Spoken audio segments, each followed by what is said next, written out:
Hola amigos del teatro, es un placer estar en este Se abre el telón con Festelón. Gracias a todo el equipo de Festelón, gracias a Maribí y muchas gracias a todos los que han mostrado interés en este encuentro y han mandado sus preguntas que trataré de contestar una por una y al detalle. Pregunta. Si tuvieras que elegir una obra del siglo de oro que conectara de alguna manera con la realidad que estamos viviendo actualmente, ¿cuál sería y por qué? Sería La vida es sueño, sin ninguna duda. La vida es sueño es una obra siempre pertinente, pero creo que en este momento más que nunca por dos motivos. Primero, porque esto que vivimos con la crisis del COVID y esta reclusión habla de la libertad. Es un momento de reflexionar sobre cuáles son las libertades y cuáles no, cuando cada país está decidiendo a qué debemos renunciar de la libertad por el bien común, y al mismo tiempo es una especie de mal sueño, es una especie de realidad distópica en la que cuando despertamos nos pasa lo que a Segismundo. Salimos a la calle y todo el mundo lleva máscaras y se aleja y se comporta de una manera muy distinta a cómo se comportaban habitualmente los ciudadanos de Madrid, por ejemplo, que es donde yo vivo. Creo que La vida es sueño siempre es una obra pertinente, porque es una obra que habla de política, que habla de humanidad, que habla de metafísica. Y hoy en día esa lectura metafísica profunda sobre qué somos, quiénes queremos ser y cómo nos queremos relacionar y lo frágil que es todo, que es algo que La vida es sueño está todo el tiempo presente, cómo todo puede desvanecerse como en un sueño y despertarnos y perder todo lo que teníamos en ese sueño, es algo de lo que hemos vivido con esta crisis. Por lo tanto, una vez más, Segismundo tiene respuesta para todo. Pregunta 2. ¿Qué prefieres del siglo de oro, el siglo de oro o el teatro contemporáneo y por qué? Pues yo prefiero el buen teatro. Me da igual, la verdad, si es contemporáneo o es del siglo de oro, porque al final siempre es teatro contemporáneo. Yo creo que hay una equivocación terminológica cuando hablamos de teatro del siglo de oro, como si fuera algo del pasado. El teatro es siempre presente. Lo que llamamos a veces teatro clásico, más en España que en el mundo anglosajón, yo creo que no es teatro clásico, que es teatro contemporáneo sobre textos clásicos. Tomamos los textos del siglo XVII, en el caso de nuestro siglo de oro, para hablar de lo que somos hoy en día, como ahora hablaba de Calderón y de Segismundo. De manera que no tengo una preferencia. En el último tiempo de mi vida dirijo y trabajo mucho más, sobre todo desde el Festival de Almagro, con el teatro del siglo de oro, pero no por ningún tipo de preferencia o superioridad, sino porque, bueno, creo que conocer el pasado nos ayuda a vivir y a interpretar el presente. Como dice Stravinsky, el pasado no es una fuerza muerta, sino algo que alienta y alimenta y estimula el presente.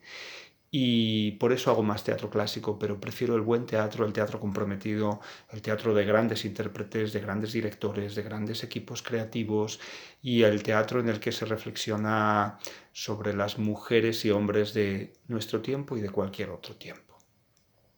Pregunta 3. ¿Qué obra fue la primera que dirigiste y qué recuerdos tienes de aquella experiencia? Hace 27 años aproximadamente, yo era muy joven y fue una adaptación que hice de varios cuentos de Chejov, que se titulaba Cuentos rusos. Yo estaba en la escuela todavía, en el colegio, en el instituto, aún no había empezado la escuela de arte dramático y dirigía todo el tiempo. El mismo año dirigí eso, dirigí La vida sueño, dirigí El enfermo imaginario y tenía una enorme vocación teatral y un gusto por dedicarme a esto que luego he tenido el regalo de la vida de poder dedicarme profesionalmente. Pero esa es mi primera experiencia y profesionalmente lo primero que dirigí fue La cuadratura del círculo de Katayev en el Festival Internacional de Teatro de Scandicci en Florencia, en una invitación que nos hicieron y que fuimos desde España a hacer. Pregunta 4. Ya que aprecias mucho la zarzuela, la aprecio mucho y gracias por el comentario. Si te ofrecieran hacer un proyecto en nuestro país para promocionarla y para que alcanzara un público más amplio, ¿qué características de este género darías a conocer? ¿Qué dos zarzuelas en particular propondrías poner en escena? Bueno, la zarzuela como el siglo de oro tiene una cosa maravillosa, que es la confluencia de lo popular y lo culto. De hecho, la zarzuela surge en el siglo de oro. Creo que esa es una de nuestras grandes virtudes y que los anglosajones y en otros países han sabido mantener esa esa dualidad de que algo de mucha calidad artística puede ser popular y llegar a mucha gente. Eso era así en el Siglo de Oro y fue así durante mucho tiempo en España hasta que no sé por qué motivo se disoció y parece que un teatro culto es minoritario y un teatro más popular tiene que tener peor calidad o peores textos o peor contenido filosófico o metafísico. La zarzuela es lo mejor de lo que somos, es una destilación de nuestro saber como pueblo, de nuestra música, de nuestra danza, del saber folclórico. Creo que ese es uno de las grandes virtudes que tiene.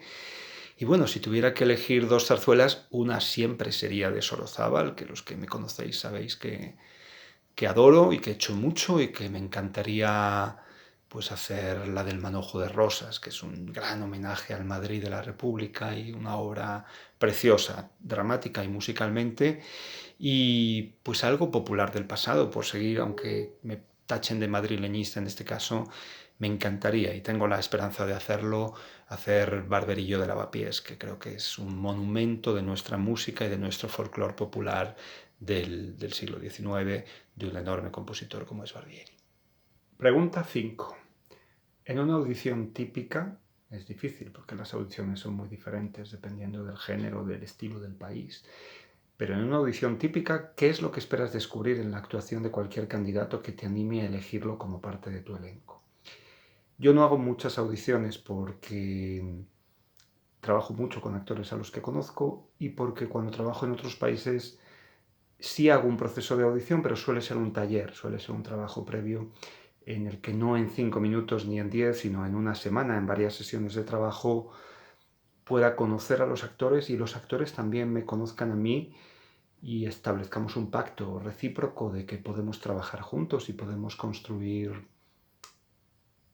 poesía escénica juntos, un concepto de poesía metafísica, de construcción de relato en escena. Eso es lo que espero en una audición, aunque intento que no sea tan breve como convencionalmente, sino en un taller, pero que es conocer al actor, que el actor me conozca y que podamos compartir un mundo poético en el que lo que ese actor aporta a mi visión del teatro y lo que yo puedo aportar a la manera de ese actor de afrontar su trabajo nos puede enriquecer a ambos y hacer que crezcamos en el camino y en el trabajo. ¿Nos podrías desvelar, pregunta 6, alguno de los desafíos que supone el ser director de teatro? Pues ser director de teatro es el trabajo más maravilloso del mundo porque es contar historias y construir relatos en presente, en un teatro en vivo, con actores, con cantantes, con músicos, con escenografía, vestuario, iluminación. Y probablemente ese es el mayor desafío. El desafío es doble. Transformar obras del pasado en una realidad del presente que el espectador ve delante de sus ojos y que es verdad, y que es una verdad contundente y poética en ese momento. Pero probablemente desde el punto de vista humano el mayor desafío es ser capaz de aprovechar el talento de todo un equipo, congeniarlo y encontrar un equilibrio en el que los diferentes miembros de un equipo se retroalimenten y saquen lo mejor unos de otros, que un actor mejore con la escenografía, que la escenografía mejore con el trabajo de la luz, que la luz mejore con el trabajo del actor y que entre todos tomemos un texto de Lope, de Calderón, de Shakespeare y hagamos una realidad nueva, una nueva obra de arte que es la escenificación en la que conmovamos, hagamos pensar, reír y llorar al espectador con una reflexión profunda sobre la condición humana. Pregunta 7. De entre todos los trabajos de coordinación de los que te toca ser responsable, ¿cuál es el que te gusta más desempeñar y por qué? Pues acabo de hablar de la dirección de escena, que es uno de los dos trabajos que más me gusta desempeñar. El otro probablemente es la dirección artística, en el caso del Festival de Almagro, por ejemplo, o en el caso de Drama Fest en México, que es lo mismo, es tener una visión de qué queremos contar entre muchos, ya sea en un espectáculo o en un festival o en un concepto más grande con más espectáculos, y direccionar la energía de un equipo grande de gente respetando espacios de libertad para que cada uno aporte su propia visión y su propia mirada y su manera de entenderlo. Pregunta 8. ¿Cómo fue tu acercamiento al teatro y cuándo decidiste dedicarte a la dirección de escena? Pues muy pronto. Yo fui al teatro de niño y de pequeño, sobre todo gracias a mi hermana María José, que me llevaba a veces a conciertos y al teatro. Y en mi casa el teatro estaba muy bien considerado. Mis padres iban al teatro habitualmente y cuando iban al teatro lo pasaban muy bien. Y yo, aunque no iba con ellos, recibía siempre eso como un lugar muy positivo y muy de celebrar el acontecimiento. Iban al teatro cuando estaban felices y cuando querían pasarlo bien. Yo empecé a escribir y a dirigir muy joven en el colegio, con 12 años escribí y dirigí algo, luego con 15 ya monté una especie de compañía fija con la que hacía espectáculos cada año, cada meses, y me gustó tanto la experiencia que decidí dedicarme a eso, decidí estudiar dirección y entré en la RESAR. Digamos que ahí más o menos en la mayoría de edad, a los 18 años tuve el conflicto de que yo estudiaba clarinete y quería ser músico y apareció el teatro en mi vida y pues tuve que elegir y elegí hacer un teatro en el que la música tiene una gran importancia y hacer teatro con música o música con teatro. Pregunta 9. Lo primero, enhorabuena por tu espectacular trayectoria. Agradezco mucho y me siento muy feliz de haber tenido esta oportunidad de estar haciendo teatro en muchos lugares y con grandes talentos. Yo no conozco apenas sobre el teatro clásico, pero mi pregunta sería, ¿qué autor es el más admirado por ti y por qué? Pues no hay uno, hay muchos. Está Lope de Vega, está Calderón, está Sor Juana Inés de la Cruz, que es una autora formidable, o Ana Caro Mayén, o Juan Ruiz de Alarcón, o Vélez de Guevara.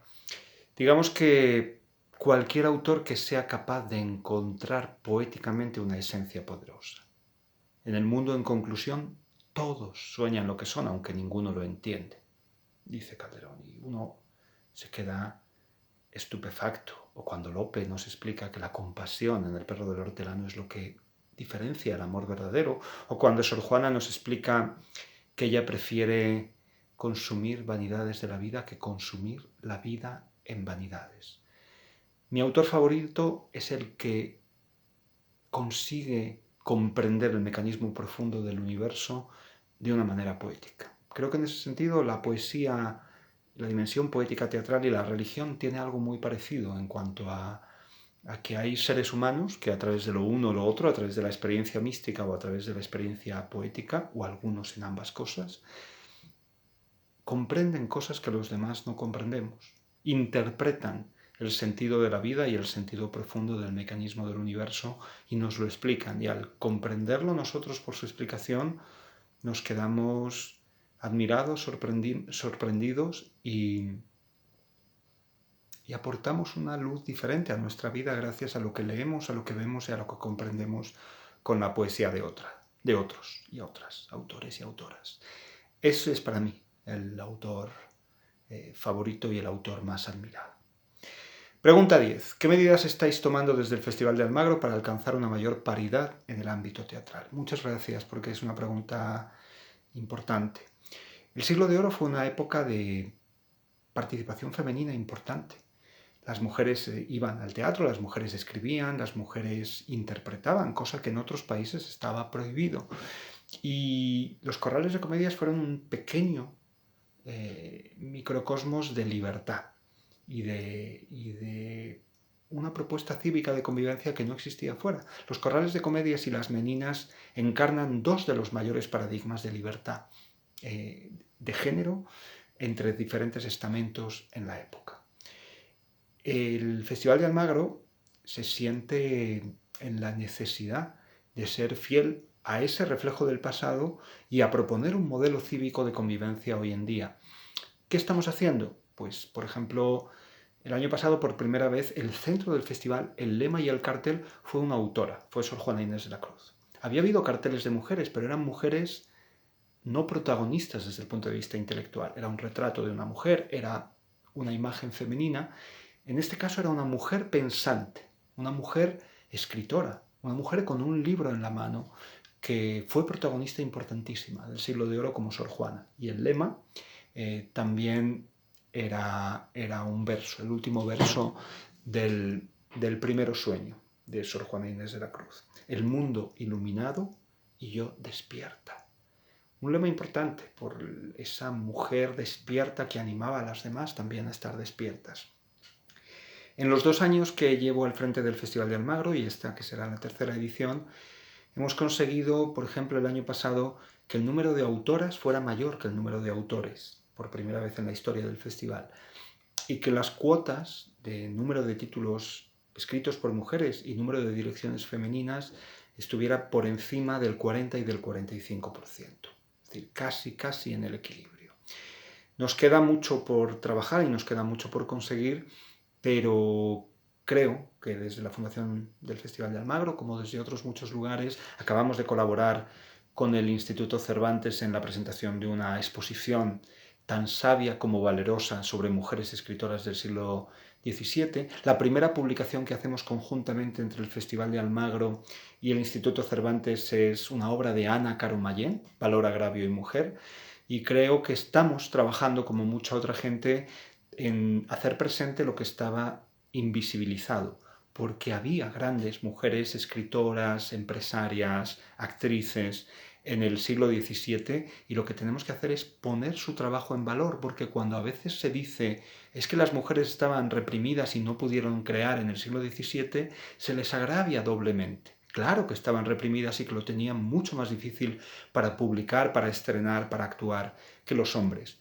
Pero aquellas que lo hicieron de una manera heroica, las tenemos que poner en valor porque ese es el mejor tributo que podemos darles. Eso es lo que estamos intentando hacer desde la Fundación del Festival de Almagro, que se vean las obras escritas por mujeres, que se conozcan las grandes mujeres actrices, empresarias, y que se entienda que el ejemplo que nos dieron en el Siglo de Oro es un ejemplo importante en el camino por la igualdad de género en las labores artísticas.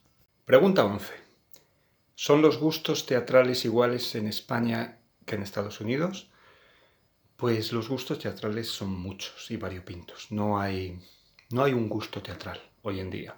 Aunque el teatro, digamos, naturalista, el teatro de texto, el teatro mimético o el teatro de boulevard y las comedias quizás son las dos tendencias más dominantes, en lo que podrían llamar ellos el mainstream del público. En realidad hoy en día tenemos una sociedad muy plural y también un tejido artístico muy plural. Y el buen teatro tiene público muy variopinto, y hay público para un teatro más poético, para un teatro más performativo, para un teatro físico, para teatro danza, para teatro musical, para teatro sobre textos clásicos, para teatro experimental, para microteatro. Creo que ese es un gran avance para todos y que lo importante es encontrar el nicho de mercado. ¿Qué espectáculos queremos hacer? ¿Para quién los hacemos? En eso los anglosajones son formidables, en siempre pensar en el target al que van decididos. Y entonces la conclusión sería: son diferentes los públicos en España y en Estados Unidos, pero son diferentes también dentro de cada país. Hay muchos públicos teatrales hoy en día. 12. ¿Qué prefieren los neoyorquinos? Casi está contestada antes. ¿Un teatro más formal, más declamatorio, o prefieren un teatro natural al alcance y comprensión del gran público? Pues hay muchos neoyorquinos y unos prefieren un teatro más naturalista, y lo vemos, y hay grandes interpretaciones en la continuación del estilo interpretativo naturalista, del Actors Studio y de ese realismo norteamericano. Pero también el teatro musical es un claro ejemplo de que el público estadounidense le gusta un teatro más formal, más, digamos, elaborado poéticamente sobre otras bases. Hay mucho público y hay mucha variedad de oferta, y eso es muy bueno, siempre y cuando todo esté hecho con una gran calidad y con rigor. 13. ¿Cuál es para ti la obra más significativa, la quinta esencia del Siglo de Oro? Lo dije antes, La vida es sueño es la obra de las obras. ¿Y qué obra te gustaría dirigir que todavía no hayas hecho? Pues La vida es sueño la he hecho raramente y en sitios extraños, y me gustaría volver a hacerla. Pero también me gustaría hacer El castigo sin venganza, que es una espléndida obra de Lope. Me encantaría volver a hacer Sor Juana y probablemente hacer Amores más laberinto. Me encantaría hacer una comedia formidable de Tirso de Molina que se titula La República al revés, sobre el contrasentido del poder, y que es muy vigente y muy actual. También de Tirso me encantaría hacer El amor médico, que es una obra de temática femenina y en la que una mujer finge ser un hombre para ser médico y es mucho mejor médico después que todos los hombres. Es una obra muy interesante de temática hispano-portuguesa, que hay muchas obras en ese lugar geográfico. Son muchos los textos que me gustaría hacer y confío en poder ir haciéndolos poco a poco. No siempre textos teatrales. También quiero escenificar a Fray Luis de León, a San Juan de la Cruz, a Santa Teresa.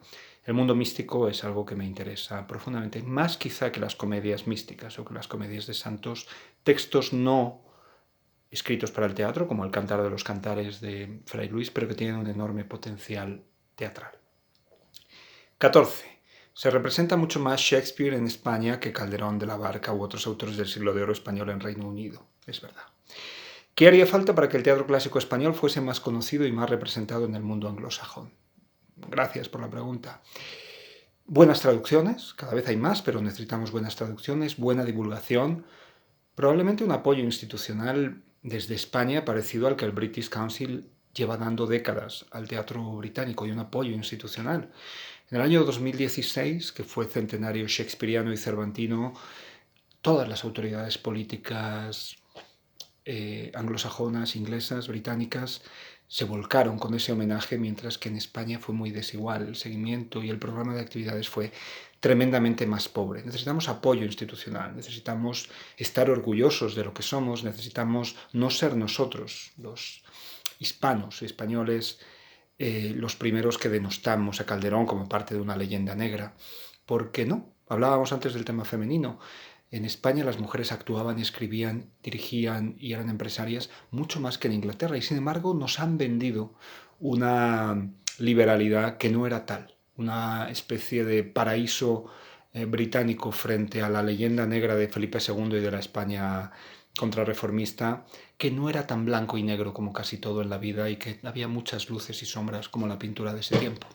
La España del barroco es la de Velázquez y las Meninas, es la de los grandes músicos, la de Cristóbal de Morales, de Cabezón, de Guerrero, y es la de tantos dramaturgos y dramaturgas, y tenemos que defenderlo nosotros para que después les llegue a otros, que me consta, por lo que yo he dirigido en el mundo, he tenido la suerte de dirigir en el mundo mucho siglo de oro, quedan fascinados con nuestro magnífico repertorio. Pregunta 15. Debido al confinamiento tenemos más tiempo libre encerrados en casa. ¿Qué has hecho para pasar el tiempo? Pues supongo que como todos. Limpiar la casa, hacer labores domésticas, lavarme las manos mucho, cuidarme, comprar, cocinar, sano, hacer algo de ejercicio para estar en forma físicamente, y luego mucho ejercicio mental y espiritual. Leer mucho, escribir mucho, pensar en proyectos futuros, adaptar el Festival de Almagro a este contexto tan incierto e inventar proyectos para el futuro. En eso he dedicado el tiempo. Pregunta 16. ¿Cuándo te empezó a llamar la atención el teatro? Lo decía antes, desde la infancia, desde que vi aquella maravilla en el escenario, desde que en la adolescencia empecé a hacerlo y desde que entré en la Escuela de Arte Dramático y decidí dedicar mi vida a ello, y sigo con el mismo entusiasmo. Pregunta 17. ¿Por qué crees que el teatro es importante para la sociedad? Pues porque es un foro cívico, porque es un modelo de convivencia. Ya lo era en el siglo de oro. Los corrales de comedias representaban mejor la sociedad que queríamos ser, sin diferencias de clases, con convivencia entre géneros y entre estamentos. Y eso tenemos que seguir siendo en el teatro, una propuesta ciudadana. ¿Qué queremos ser? ¿Qué preguntas nos queremos hacer? ¿De qué queremos hablar? Ahora que tanto pesan esos temas en esta crisis, ¿qué es la libertad para nosotros? ¿Qué es la justicia? ¿Qué es la solidaridad? ¿Qué es la compasión? ¿Para qué debe servir el poder? Todas esas preguntas se contestan en los teatros en vivo a un espectador que está allá, y eso es algo que no podemos disfrutar en otras representaciones. Ahora que hemos visto mucho teatro filmado en el confinamiento, nos damos cuenta de la importancia que tiene la verdad de la presencia. Eso es el teatro, y esa es la importancia que tiene, ser un altavoz de las preguntas de una sociedad para esa misma sociedad, y estar en continua evolución a través de la risa, del llanto, de las historias, intentar comprendernos y comprender lo que queremos hacer juntos. Pregunta 18. ¿Qué recuerdos tienes de tu paso por Londres? Pues muchos y muy diferentes, de diferentes épocas. La fascinación cuando estudiaba y podía ir y trabajar aprendiendo allá, viendo teatro. Después, cuando fui a trabajar en verano a Leeds y me escapaba a Londres con los pocos ahorros que tenía, a intentar ver musicales y a comprar libros. Un recuerdo estupendo de Festelón, de cuando fuimos con Arizona. Un recuerdo estupendo de Sadler Wells, cuando hice Iberia allí con Lola Greco bailando y con Rosa Torres Pardo tocando el piano. Magníficas experiencias de haber visto algún ensayo en Covent Garden, la sala de Turner de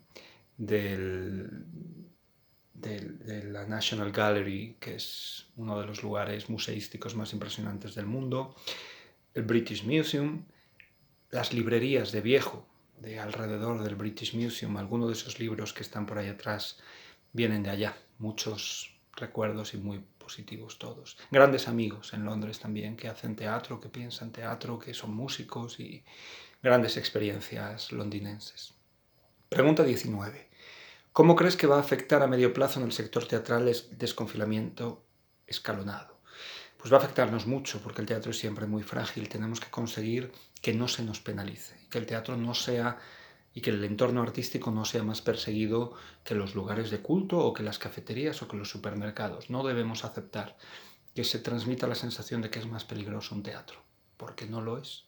Porque el público mira hacia el mismo lado con una mascarilla, y si está con una separación justa y si hay todos los criterios de limpieza e higiénicos, no debe ser más peligroso un teatro ni un museo que un supermercado donde se toca y donde hay más peligro de contagio. Sé que puede parecer superfluo lo que hacemos, pero no lo es para quien va y disfruta el teatro y para quien trabaja en él. Así que tenemos que defenderlo. Pregunta 20. ¿Qué medidas crees que se podrán tomar para ayudar a las salas pequeñas donde es difícil mantener las distancias de seguridad?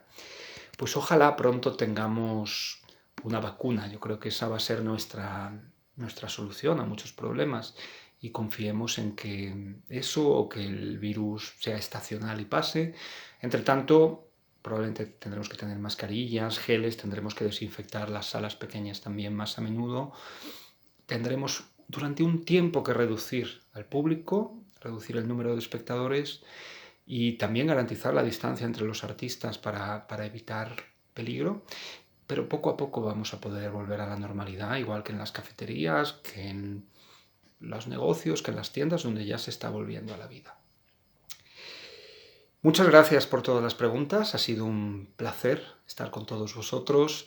Agradezco una vez más a Festelón y aprovecho esta despedida para presentar al próximo Hablamos con, de este Se abre el telón con Festelón, que es mi admirado y amigo Juan Carlos Rubio, un dramaturgo y un director formidable, de los mejores dramaturgos y directores de España, del que tuve la suerte de dirigir Arizona, que fue a Festelón, y al que admiro profundamente en sus dos facetas de director de escena y de dramaturgo.